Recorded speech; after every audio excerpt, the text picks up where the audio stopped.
Petrol ve doğalgaz ülkesi Azerbaycan bir dev enerji projesini daha adım adım hayata geçiriyor. Şahdeniz 2 doğalgaz yatağından çıkan doğalgazı Türkiye üzerinden Avrupa'ya ulaştıracak Güney Gaz Koridoru projesinde çalışmalar hız kesmeden sürüyor.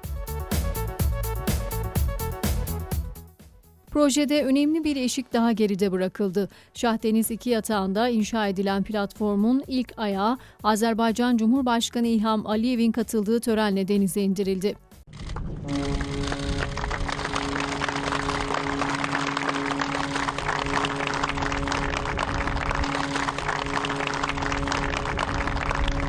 Şahdeniz 2 layihəsi təkcə Azərbaycan üçün deyil, bütün region üçün, Avropa üçün böyük əhəmiyyət daşıyan bir layihədir.